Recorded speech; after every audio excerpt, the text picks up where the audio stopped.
unlike Shawn Michaels, will actually stay retired after this episode of Against the Ropes.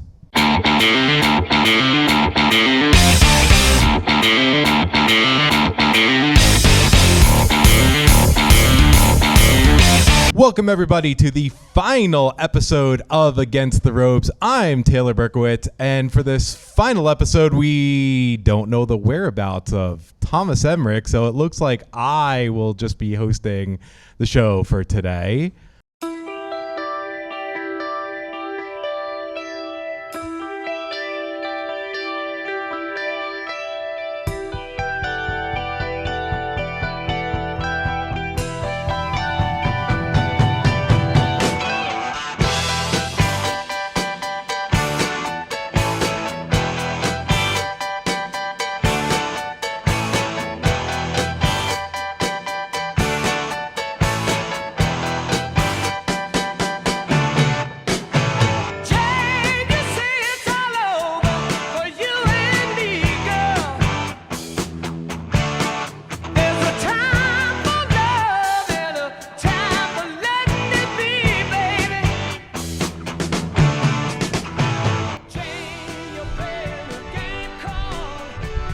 Ladies and gentlemen, it looks like we have a special guest for the final episode. Could you please welcome Orange Emeric? Orange, how are you today? Whatever. Well, I was hoping to do the final episode with Thomas, but I guess you'll have to do. So let's get to the show. WWE is climbing the ladder towards Money in the Bank. AEW is on a collision course with a forbidden door. And NXT and New Japan keep plugging along. But before we recap the past couple of weeks of wrestling, some sad news. Hossein Ali Vaziri, better known to wrestling fans as the Iron Sheik, died at the age of 81 last week. He won the WWF Championship in 1983 and then lost it to Hulk Hogan, kicking off the 80s wrestling boom. He was a star heel in WWF until a DUI arrest in 1987 led to his firing. He returned to the WWF in 1988 and also worked in WCW and the NWA. He was inducted into the Hall of Fame in 2007. Thomas, since you're the young guy here, I'm just curious, what do you know about the Iron Sheik? Got any recollections of him? So I've heard about the Iron Sheik. I never actually seen him wrestle, but I've heard about him. Like my dad has told me about him when he was on TV and when my dad used to watch it.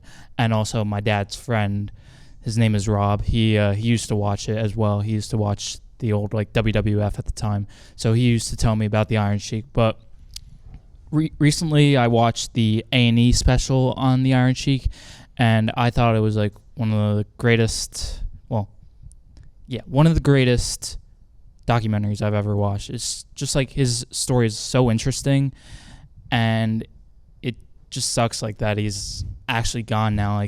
The day before he died, I was watching that A&E special, because I didn't see it, so I was like, why don't I check it out? So, he's he was a great performer, and he was a phenomenal heel back in the day, but just sucks to see him gone. Yeah, listen, for me, this was really, the start of my fandom as a kid, and, so much of that was him being that heel, especially, him and Nikolai Volkov and, with Classy Freddie Blassie as their manager, and he was so great at it. What amazes me, you said his life story, being part of the Shaw's crew and having to get out of Iran before during the revolution. So certainly some sad family stuff, but the fact that he was this great character as a wrestler, and then kind of almost had a second coming of his career later on, just being a personality based on himself and being on Howard Stern and Opie and Anthony and some of the shooter interviews he did, kind of made this Sheik character just something unique for a new generation of fans. And, listen, 81 for a wrestler of that era with, the things that he probably ingested and the bumps he took and the life he lived. I mean, that's pretty good when you look at some of the others that have gone way before him. But again, it's just, it's sad that his personality is gone, and he really, made himself something later in life. So we will remember him fondly, but R.I.P. Sheiky baby, and we will have a 10-bell salute for him.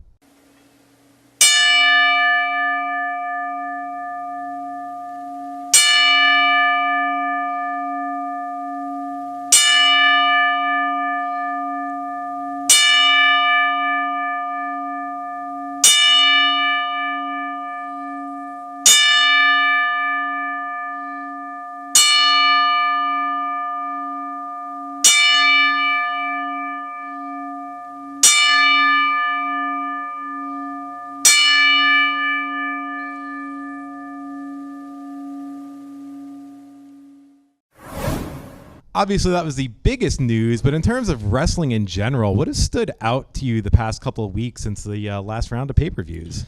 So, for me, the thing that has stuck out the most is definitely the Bloodline storyline, by far. It's getting interesting. Everything that's happening on SmackDown last week, it's just getting so interesting. Like, Jimmy Uso accidentally super kicking Jey Uso in the main event of SmackDown last week when he faced Austin Theory for the United States Championship.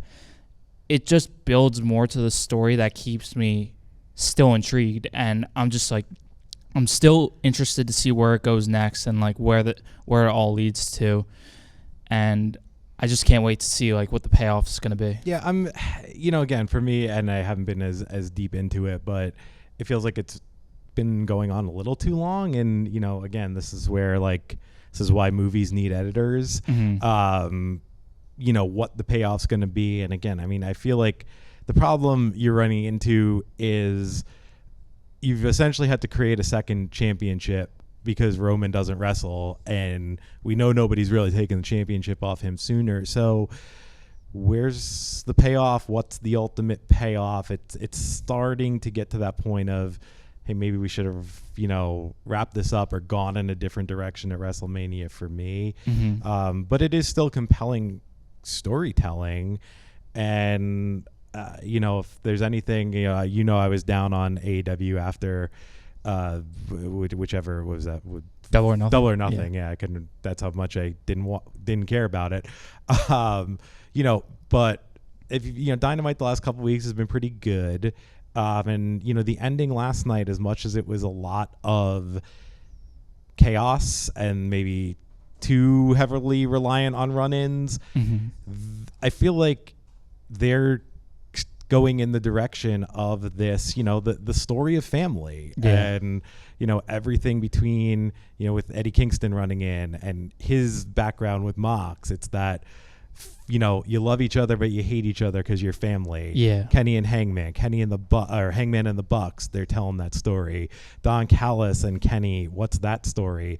There's one important person that has yet to show up in that type of storytelling, and if Kota Ibushi makes an appearance, that will really bring that type of long-term, hey, your family, you love each other, sometimes you hate each other, sometimes you have to kick each other in the face. I think that's been pretty good. What have your thoughts on AEW been over the last couple of weeks? So my thoughts on AEW the past couple of weeks are it's been pretty good. I've been very entertained by AEW. I'm really looking forward to Saturday for Collision. I think it should be a phenomenal show. I'm really interested to see what they do with Miro on that show. Can't wait to see Buddy Matthews and Andrade El Idolo. I think that should be a phenomenal match. And then also the main event, FTR and CM Punk against Samoa Joe, Jay White, and Juice Robinson. I think that should be a phenomenal trios match as well. And what's making me want to watch Collision on Saturday is to see what CM Punk has to say, because he's going to have a live microphone, which should be really Listen, interesting. It's better than Tony Khan having a live microphone. Exactly. So I think that's really the key factor in what's dragging me to watch Collision on Saturday. Well, that is a great segue, because when we come back, we are going to talk about a busy summer of wrestling and what we're looking forward to. So stick around.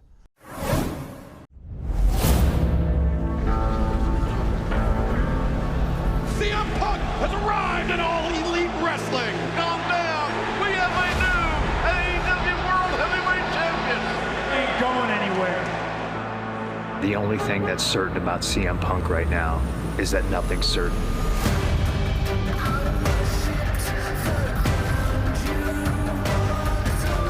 I'm coming back for the same reasons I came to AEW in the first place. I got scores to settle. There's still things left to do.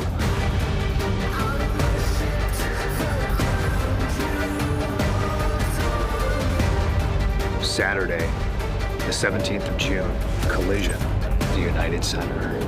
I won't know what I'm gonna do or say until I have that microphone in my hand.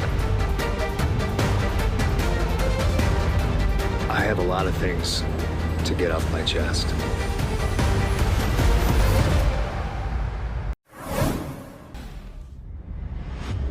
On a historic Saturday, the first ever Collision in the first ever main event. You better believe it involves Bullet Club Gold. And FTR, who is the partner that you're bringing with you to Chicago? One of the best professional wrestlers to ever step foot in a wrestling ring, CM Punk, he returns. The debut of Collision, 6-man tag with our best friend. CM Punk, you've been around and you've beaten a lot of people, but you've never beaten Rockhard and King Switch, the Bang Bang Gang, and who is our partner? Samoa Joe!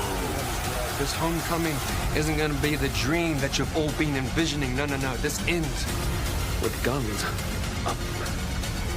Samoa Joe, Jay White, Juice Robinson. This Saturday, Collision, the debut show. It's clobbering time. Top guys, out. Welcome back to Against the Ropes. Is it going to be the summer of Punk, the summer of London, or the summer of mediocre ratings? There's a lot happening between now and Labor Day. So, Burke, what are you excited about for wrestling this summer? I mean, I will say I am excited about Forbidden Door. I think they're building it well. I think what they're doing a lot better this year is not wasting a lot of TV time on, building the storylines for that, but it's kind of like, hey, I want to fight you, you want to fight me, let's fight, let's go. And, doing enough to just spice things up, make it intriguing, make you want to watch. Mm-hmm. So I'm actually, again, as down as I was after Double or Nothing on AEW, it's AEW New Japan. I'm definitely throwing my money in for that.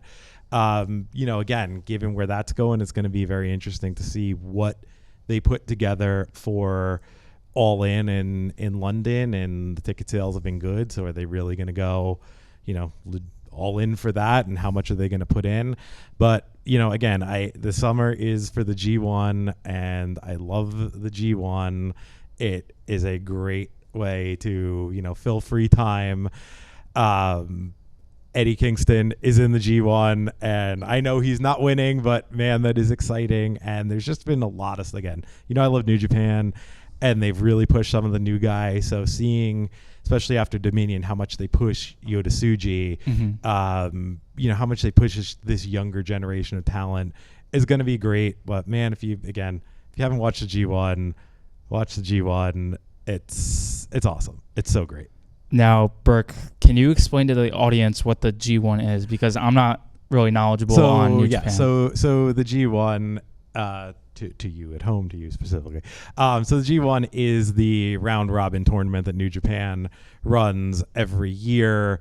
This year they're running 4 blocks. The top 2 from each block of 8 will advance to a playoff round, and then the winner of the G1 gets the shot at the main event at Wrestle Kingdom, which mm-hmm. is January, and that's the ultimate New Japan show. So this is going to be the person that will challenge for the title at Wrestle Kingdom, and if Sonata wins and Sonata's still holding the title, he gets to pick his challenger. Who do you want to see win this whole tournament? You know, I think the best story is Naito winning and kind of like the last big push for him, and you know, Naito going after the guy who left LIJ. I think that's your best story. If you're looking at just best match, man, I want Ospreay. I just want Ospreay to have Wow. everything. I'm actually kind of shocked. I thought you were gonna say your boy Speedball Mike Bailey. Well, Speedball's a super junior, so he's not in it. Now for me, So what are you looking forward to? I know you're looking forward to Collision. We just talked about yes, that, but- Collision definitely, and What then else? also Money in the Bank. I think it should be a pretty decent pay-per-view. I'm just hoping they do what's right and they give the Money in the Bank contract to L.A. Knight. Yeah. I'm hoping. I just need them to give. I don't think he's gonna win the title, but they have to give him the Money in the Bank contract. I mean, he's not winning the Universal title, but Yeah, there's 72 different titles to challenge for now. So, and they're all new. So I think he'd be a great contract holder. I think he's a better contract holder than Damian Priest for sure. Why not? I mean, again, like you don't have to cash in against Roman because when are you going to cash in against Roman? He never wrestles. Yeah. So why not cash in against Seth? But yeah, I'd love to see LA Knight. Also, we got Logan Paul returning on Monday. I swear, if they add him to the Money in the Bank ladder match, I'm gonna turn off my TV. That would hurt my enthusiasm. I'll tell you what. The best part about Money in the Bank is it's 3:00 on a Saturday. Yeah. So I'm having a Canada Day party that day, and it'll be fun to watch as that's going on.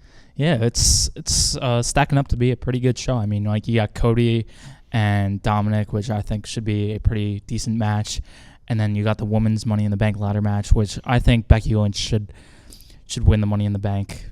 I mean, like she hasn't won a Money in the Bank, and I think it's her time to become champion again. Should be some fun summer of wrestling. Yes.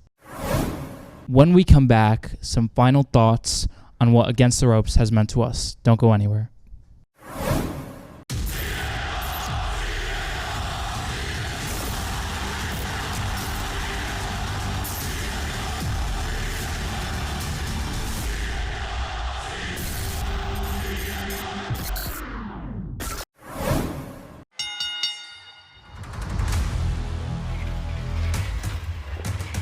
AEW Fight Forever introduces ladder matches. Fighting the battle. Featuring Darby Allin Winning the war. versus Sammy Guevara. This is what soldiers are for. Be bold. Rather die on my feet than down on my Be knees, daring. begging for mercy. Rather fight for my freedom than die with the shackles on, feeling unworthy. Be crazy. Rather tell you my truth than sit here in silence and listen to you. Rather die at the front than live at the back, afraid to shoot. Blood of a warrior flow through my veins, I'm feeling the heat. Be you. You come against mine, be ready and willing to meet your defeat. Coffin drop! Fist to the heavens, I came to fight for my brethren. I got a Do you have what it takes? stop where they coming with weapons. Fighting the battle, winning the war. Push your limits and reach new heights. Soldiers are for. Fighting the battle, winning the war. Protecting the people. This is what soldiers are for. AEW Fight Forever, coming soon. Pre-order now. Welcome to the new ladder of success. Believe in yourself. Fight for the cause. It was written in stone. You lie on the ground and the league. Where it's never crowded, at the top.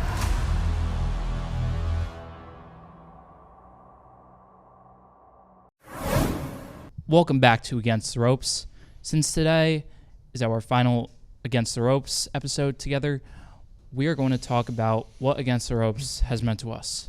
So, Burke, I'll start first if you don't mind. Go ahead. It's your show. So, Against the Ropes, it's meant a lot to me. Just being able to share my wrestling fandom with the Wayne Hills community and being able to do the show with you, which I really appreciate you joining me for this whole new experience. It's been a pleasure working with you and doing the show with you, but it's definitely been a really fun show doing this and like working on this, and I'm gonna miss it so much.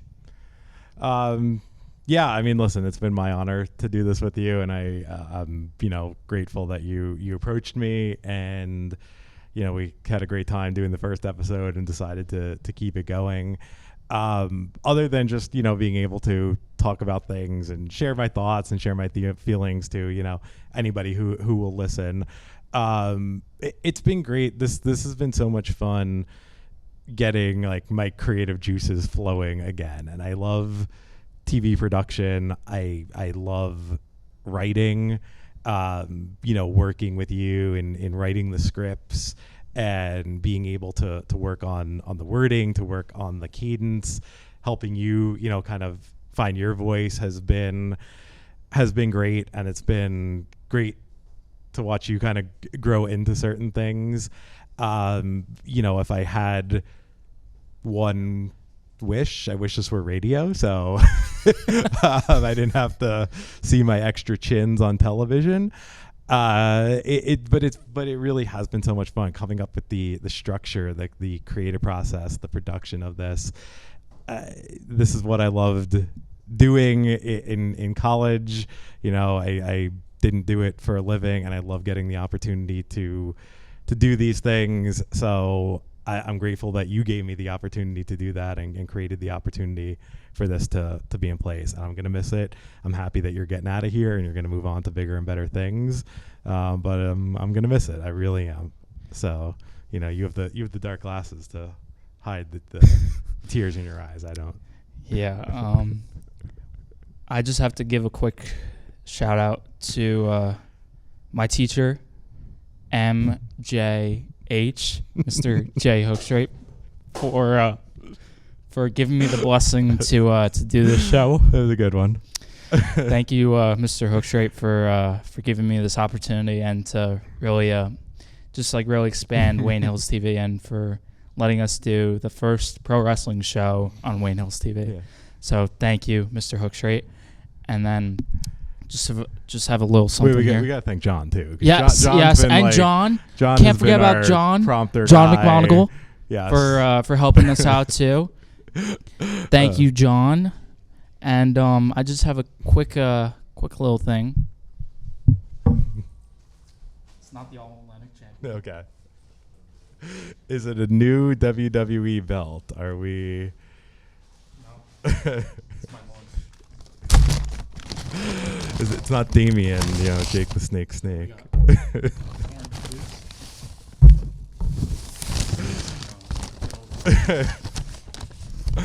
Oh, do I have to read this on the air? If you want to, it's up to you. Oh boy, might be a little hard to read, but let's. I'll hide the other part, but I'll save this for myself to just read. But I appreciate everything. As I said, it's been a joy. It's been so much fun. Man, like I say, I just now it's just going to be me screaming into the void about wrestling, and I don't know what to do with myself. It's going to be tough. But listen, I'm going to say this. Good side of this. Sometimes overanalyzing wrestling makes me hate it. So if I can impart words of wisdom to you and to anybody listening, just enjoy wrestling. Like what you like and get over the rest and just enjoy it. Just enjoy it. So I'll let you take us out. Well, that is going to do it for us for the last time here on Against the Ropes. Taylor Berkowitz, I'm Thomas Emeric. Thank you so much for watching, and we wish you the best of luck in your future endeavors. And before I go, never say never.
Never say never.